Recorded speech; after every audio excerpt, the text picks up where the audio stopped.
Hello guys, welcome sa aking channel at ito nga pala aking topic for today.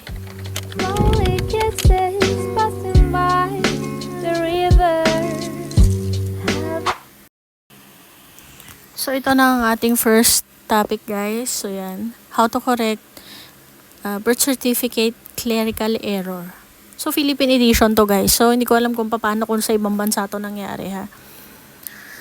So first things first guys, pwede nyo gawin yung una kong ginawa which is nag-research ako. Binasa ko talaga yung buong article na yun about sa batas na yun. So just a little background guys.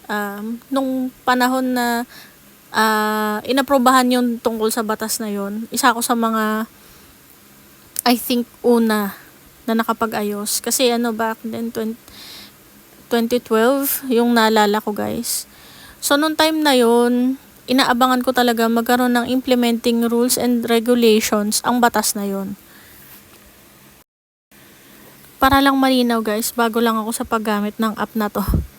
I mean, hindi bago sa akin gumamit ng app na InShot, pero yung sa iba ko kasing app, iba-ibang app na kasi yung ginamit ko para lang dito eh. So nag-exert talaga ako ng so much effort about this guys. So sana ma-appreciate nyo and yun. Wala akong mahanap na ibang GIF na free. So, ito lang yung nagamit ko. So, pasensya na guys. Sana mapatawad nyo ako. Pero yun lang talaga. Masingit ko lang yun. So, kung susunod na a little background ulit. Nakapagtapos na ako. Tapos na akong mag-aral guys. Nung nalaman ko yung tungkol sa issue na yun, literal natatapos na. Nakapag-LM na ako, high school, college. Yung college, vocational graduate ako guys. Pero parang ganun na rin. Basta nag 2-year course ako, then yun. And wala akong choice nun kundi panindigan yung kasi nga, basta yung error na yun, hindi ko ginamit talaga yung pangalan na nandun sa PSA birth certificate na yun. So lahat ng records ko, consistent yun. Ayan, so may pa-disclaimer tayo guys. Ayan, so guys, so lilinawin ko lang, hindi ako bahagi ng kahit anong government organization, wala akong affiliation sa kanila. Ito ay storytelling lamang ng pinagdaanan ko nung ako yung nag-ayos ng birth certificate ko. Dalawa kami ng tatay ko. So that time, malakas loob ko kasi syempre di naman ako nag-iisa, syempre as a shy type. Mga time na yun medyo mahihain pa ako, pero konti na lang. Konti na lang yung natira that time. Ayan. So sa introduction guys, ito yung tungkol sa Republic Act 1948 which is pinapayagan ang pagdedesisyon na tungkol sa pagbabago ng clerical error ay mapupunta na sa LGU at sila na yung magdedesisyon nun. Pero guys, wag nyo isipin na dahil nga dadaan kayo sa proseso, walang part ng rejection na, meron yun. I-elaborate ko na lang sa mga susunod na video kung bakit na-reject yung una kong petition. Pero syempre, next topic na yun guys. Don't forget to subscribe nga pala para meron kayong notification. So ito naman guys, ito yung